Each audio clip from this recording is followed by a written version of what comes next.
Recording. Salut, bienvenue à cette édition de Minute of Learning, Minute de l'apprentissage avec RMDC Lab, votre groupe de recherche et de méthodologie. Dans cette nouvelle édition, nous allons commencer une nouvelle série intitulée L'introduction à Python. Donc, introduction à la programmation dans Python. On aura plusieurs vidéos pour l'apprentissage en quelques minutes pour tout ce dont vous aurez besoin pour commencer la programmation dans Python. Donc, vraiment rapidement, hein, qu'est-ce que c'est Python? Python, c'est un langage de programmation vraiment très populaire. Euh, on sait qu'il y a C, il y a Java+, il y a beaucoup d'autres, mais Python est vraiment très populaire, surtout pour les débutants dans la programmation et aussi pour ceux qui font tout ce qui est analyse des données et sciences des données, comme data science en anglais et tout ce qui est machine learning, voilà, apprentissage automatique et tout ça. Petite anecdote, le logo de Python, comme on peut le voir ici, représente deux serpents, le jaune et le bleu. Beaucoup de personnes ne savent pas, mais ce logo-là représente deux serpents entrelacés, dont le nom Python. Et ce logo-là a été inspiré par un emblème du peuple maya qui avait un dessin vraiment pareil et tout ça. Voilà. Mais bon, revenons à nos moutons. Donc, Python est un langage de programmation vraiment très populaire. Il est vraiment facile à apprendre et très convivial, très facile à utiliser. Pourquoi? Parce que le langage est très similaire au langage qu'on utilise dans le langage courant. Il est l'un des langages les plus appris dans le monde pour les débutants et les professionnels parce que Python a une très grande communauté et une documentation vraiment très claire, c'est-à-dire qu'il y a assez déjà de documents et de documentation pour des personnes qui veulent apprendre. Il y a une communauté, une plateforme pour les nouveaux et pour les professionnels. Donc, une chose est sûre, c'est que en utilisant Python et en écrivant tes codes, si tu te retrouves avec des problèmes, il y a une grande chance que quelqu'un a déjà résolu ce problème. Donc, c'est très facile à utiliser, très convivial. Il y a une très grande plateforme. Python est aussi open source, un logiciel open source, c'est-à-dire qu'il est ouvert et il est gratuit pour utiliser à tous. Les collaborations sont aussi ouvertes. Donc, l'application. Où est-ce qu'on peut utiliser Python? Ben, Python est principalement utilisé par les programmeurs, les développeurs et les analystes. Principalement, il ne signifie pas exclusivement.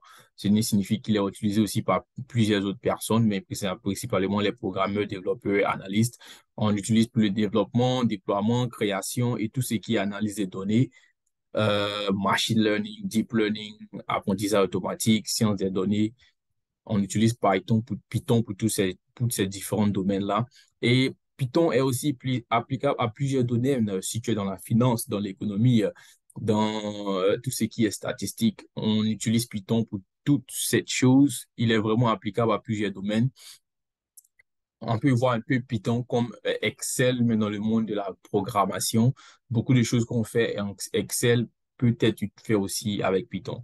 Donc, dépendamment de tes besoins, tu peux chercher comment écrire un code pour Python pour résoudre un problème que tu as dans ta compagnie, dans tes études, dans tes projets et tout ça. Donc, quelle est la différence entre R et Python? Plusieurs personnes connaissent R. R est beaucoup utilisé dans le domaine académique et universitaire et dans la recherche scientifique. Pourquoi? Parce que R a été initialement créé pour faire tout ce qui est analyse de données regardant tout ce qui est statistique. Donc, si tu es un statisticien, un économiste, économétricien et les mathématiques, R est plus approprié parce qu'il est à une très bonne base de données, tout ce qui est statistique. Donc, beaucoup de choses qu'on fait en R aujourd'hui peut être fait aussi sur Python, mais R est comme la mère, une des mères de tout ce qui est programmation statistique, mathématique et tout ça. Donc, dépendamment de ton besoin, tu peux utiliser R ou Python. R est aussi gratuit et on aura le temps d'aller plus en détail. On aura des moments de minute learning, c'est-à-dire des moments d'apprentissage en quelques minutes, hein, ou comment utiliser R et tout ça. Donc, c'est très important d'apprendre les deux logiciels. Pourquoi? Parce que, non pas seulement mais ces deux logiciels, mais plusieurs logiciels. Parce que quand on va dans le monde du travail, eh ben, certaines compagnies donnent la liberté à leurs employés de pouvoir venir avec le langage, c'est-à-dire le logiciel qu'ils maîtrisent, qu'ils connaissent. Par contre, d'autres compagnies ont déjà un logiciel avec lequel ils travaillent et ils demandent à leurs employés de s'assurer qu'ils connaissent ce logiciel-là.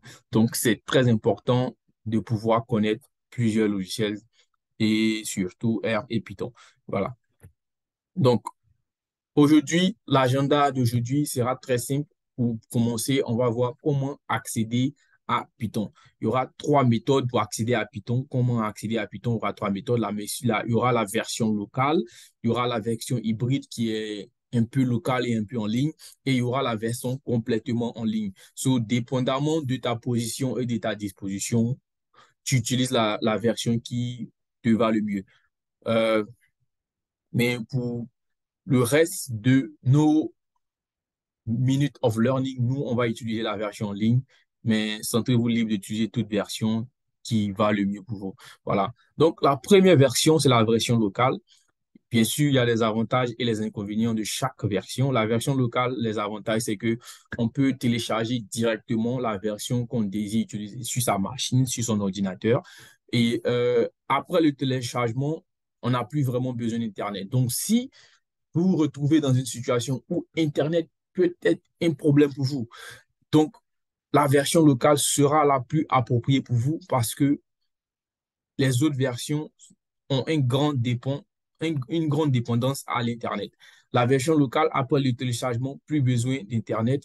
Et la version locale vous donne la capacité, bien sûr, de garder les anciennes bibliothèques qui existent, qui n'existent plus avec les nouvelles versions. Ce qui signifie qu'on met à jour Python, qu'on a de nouvelles versions de Python. Il y a certaines bibliothèques qui avaient été créées par des particuliers qui n'existent plus ou des codes qui changent. Donc, si l'on est déjà habitué à un type de code et à un type de bibliothèque, alors la version locale est plus appropriée pour vous. Donc, rapidement, je vais vous montrer comment télécharger ça. Désolé, mon ordinateur est en anglais, mais le site web est le même. On va sur www.python.org et il y aura la partie télécharger en anglais, c'est download. Donc, rapidement, je clique sur ça et ça m'emmène sur Python. Voilà. Voilà, on peut venir ici aussi, hein, si ta page est en français, tu mets télécharger Python. Et donc, voici la page, ça sera en anglais. Désolé, ma page, mon ordinateur en anglais. Ben, en cliquant sur cette page, cela vous ramènera à la même page, la page Python. Voilà. Donc, on est sur la page télécharger. Et ici, on vous mettra directement la dernière version de Python pour Windows. Si vous avez une autre version comme Linux, MacBook et d'autres, vous pouvez cliquer ici. Mais ici est la dernière version de Windows. Donc ici, on aura les différentes autres versions. Dépendamment de avec qui vous ferez l'apprentissage, je dirais, il sera plus approprié d'aller avec la version de l'instructeur. Pourquoi? Parce que souvent, il y a des différences un peu, d'autres différences sont légères, d'autres différences ne le sont pas. Donc, c'est plus approprié d'aller avec la version de l'instructeur. Mais la plupart du temps, les différences sont vraiment légères. Donc, moi, j'encouragerais chacun d'utiliser la dernière version. Donc, la dernière version, c'est celui-là, on télécharge. Et après le téléchargement, on installe. Voilà. Moi, je n'utilise pas vraiment cette version. Je n'ai pas la version locale parce que je trouve qu'elle est limitée. Et puisque je n'ai pas vraiment de problème à Internet, je trouve que ce n'est pas une version vraiment appliquée pour mes besoins. Mais ce n'est pas forcément ton cas. Donc, revenons à, donc, c'est comme ça qu'on installe Python selon la version dont vous avez besoin. Euh, les inconvénients, disons que, bien sûr, les inconvénients seront de mettre à jour le logiciel, de télécharger de nouvelles versions si l'on a besoin de mettre à jour les bibliothèques. Ça peut être souvent des tracas pour certains et donc pour d'autres. Pour d'autres, ce n'est rien. Donc, ces inconvénients ne peuvent pas peut-être être des inconvénients. Mais ce sont les inconvénients à réciter ici. Bien sûr, il y aura aussi un problème d'espace et de vitesse, ce qui signifie que dépendamment du projet sur lequel tu travailles ou vous travaillez, vous aurez besoin d'une machine performante. Donc, l'espace et la vitesse peut être limités, la RAM et tout ça. Et aussi, si la machine est endommagée, si tu perds ton ordinateur, eh bien, toutes tes données seront perdues et tu auras peut-être à répondre tout ce dont tu as fait à zéro. Donc, ça, c'est la version locale. On va commencer maintenant à parler de la version hybride. Il y a, ce ne sont pas des noms qui vraiment existent sur Internet, ce sont des noms que on a créés, la version hybride signifiant que c'est un peu moitié local, moitié en ligne. Donc, les avantages de la version hybride, les données sont gardées localement sur la machine, mais le système d'opération se fait à travers un logiciel qui est un peu connecté en ligne. Voilà. Donc, on n'a pas forcément besoin de se retrouver à utiliser forcément télécharger le logiciel Python sur son ordinateur et gérer toutes ces choses-là. Donc, le logiciel qu'on va utiliser va se charger de tout ce qui est mis à jour. Bien sûr, il vous informe qu'il faut faire des mises à jour, mais ce ne sera pas compliqué comme euh, la version locale. La version hybride, le logiciel qu'on va utiliser vient avec plusieurs environnements, plusieurs logiciels, plusieurs bibliothèques qui sont déjà préinstallées sur le logiciel. Donc, tout ce dont vous avez à faire, c'est de taper le code et la bibliothèque sera directement installée sur votre machine.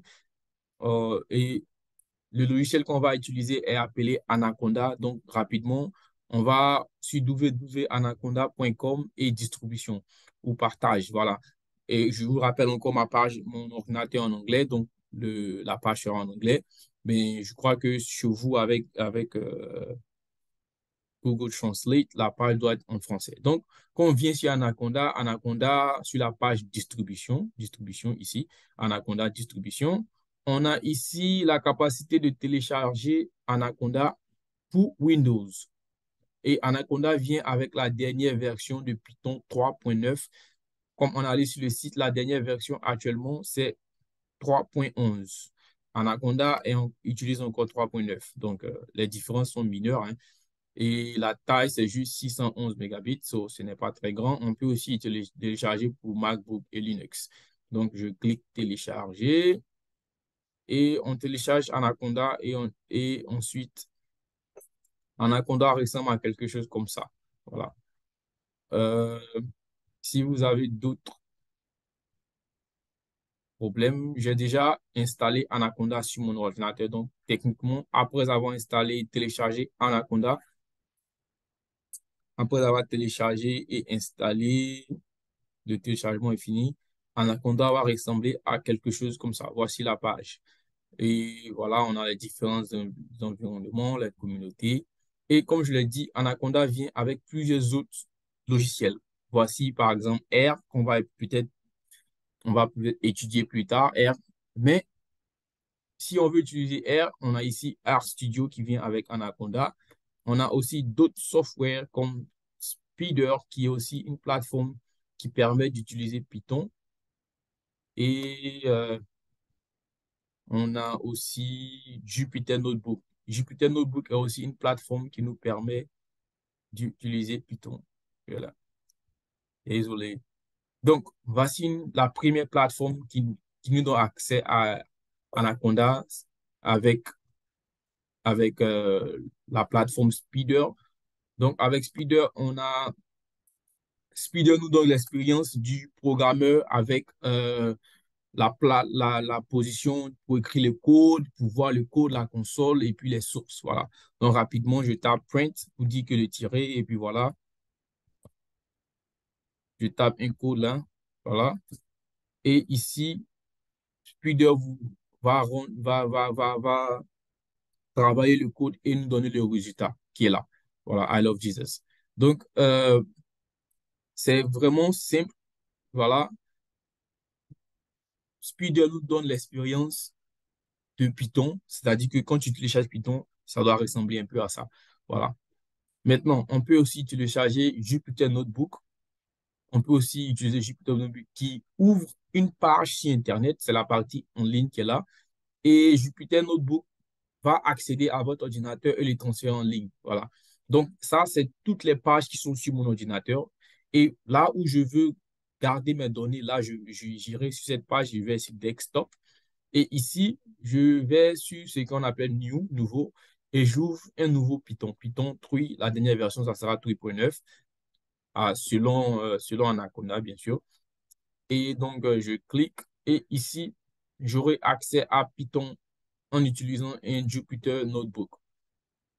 Donc ici, on peut, comme vous pouvez le voir, le Jupyter Notebook est très différent du Spider. Spider essaie de répliquer un peu l'expérience du programmeur comme avec sur Python, c'est comme ça que ça sera. Jupyter Notebook est un peu plus convivial, c'est-à-dire que voilà, c'est pas trop noir et tout ça. C'est un peu clair avec la lumière. Donc aussi, on vient, je peux taper mon premier code.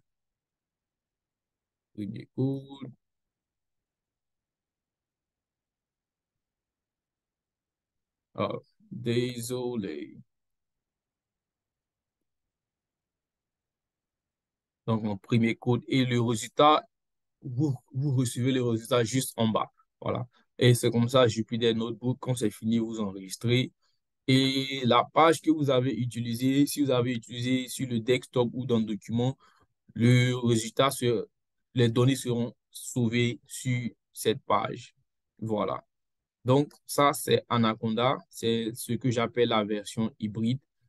Euh, Bien sûr, AirSource, la version hybride vient avec des inconvénients. Il y a un besoin d'Internet. Voilà.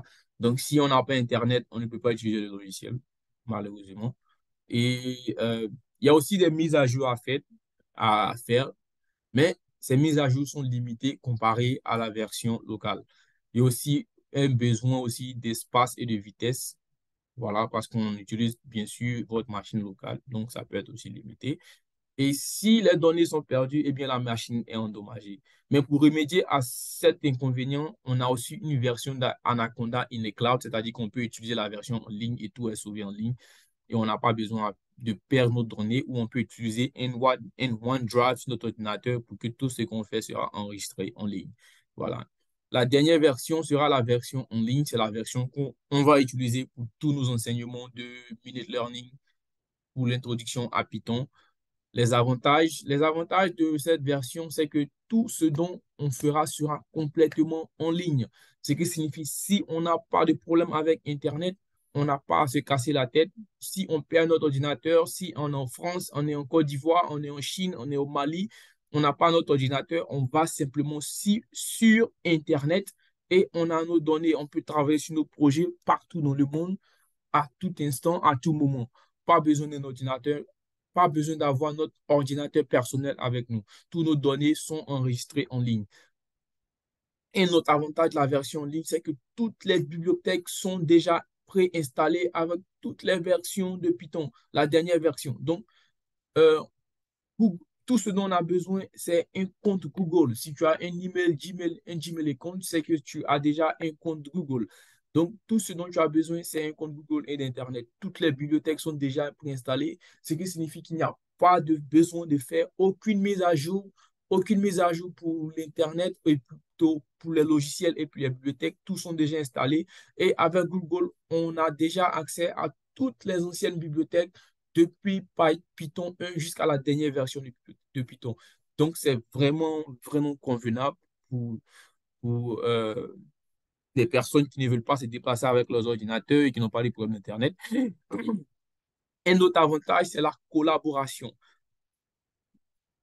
Si vous travaillez sur des projets en groupe, alors Google vous donne la possibilité de faire des collaborations, de partager vos codes avec vos collaborateurs, vos partenaires pour qu'ils puissent vérifier si le code est bon, pourquoi ça ne marche pas, voici comment j'aurais fait.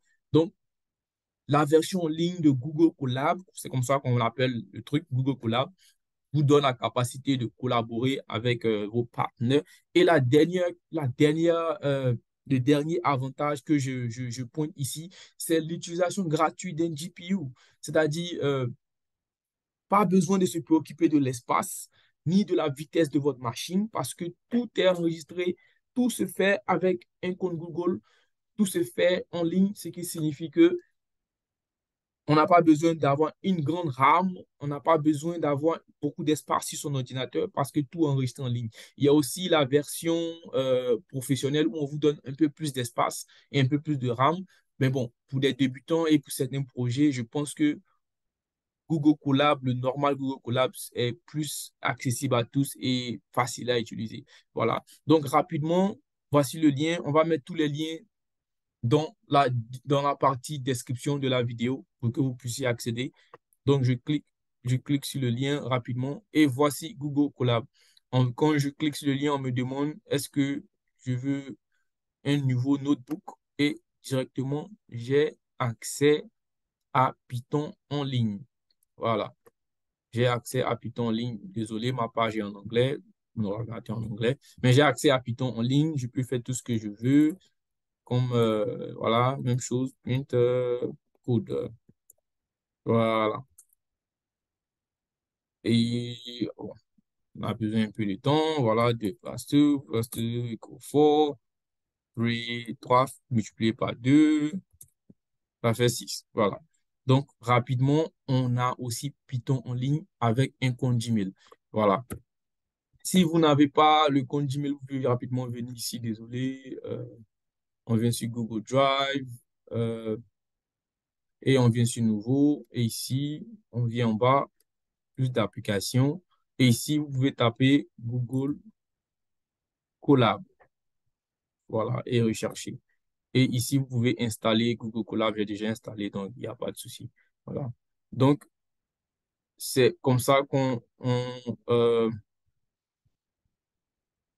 on se connecte à Google Colab très rapidement. Revenons sur notre page. Donc, pour vraiment la version en ligne, voilà, c'est tout ce dont on a à savoir. C'est la version qu'on va utiliser pour nos futurs projets et nos futurs minute learning, les minutes d'apprentissage. Donc, les inconvénients, le plus grand inconvénient, bien sûr, c'est Internet. Si l'on n'a pas Internet, s'il y a une coupure de courant ou ce genre de trucs, eh ben, on ne peut plus travailler. Et ben, c'est un très grand inconvénient. Et si l'on n'a pas accès à Internet ou on se trouve dans un endroit où la connexion Internet est très facilement déconnectable et tout ça, eh ben, la version en ligne ne sera pas vraiment appropriée pour vous. Un autre inconvénient, c'est la confidentialité et le piratage. Eh ben, si l'on travaille sur des choses vraiment très personnelles qu'on ne veut pas qu'on retrouve en ligne ou si on a peut-être une crainte par rapport au piratage, eh bien, euh, la version en ligne ne sera pas forcément appropriée pour vous. Mais pour être honnête, Google a un très bon contrat de confidentialité et de protection anti-piratage. Donc, je pense pas que c'est vraiment un grand problème. Je pense que le plus gros problème, ce sera Internet. Voilà. Donc, merci d'avoir passé du temps avec nous. Euh, C'était RMDC Lab, votre groupe de recherche et de méthode. Nous sommes là pour transformer les vies à travers la recherche. Voici nos différents points de contact et vous passez une bonne journée. Voilà.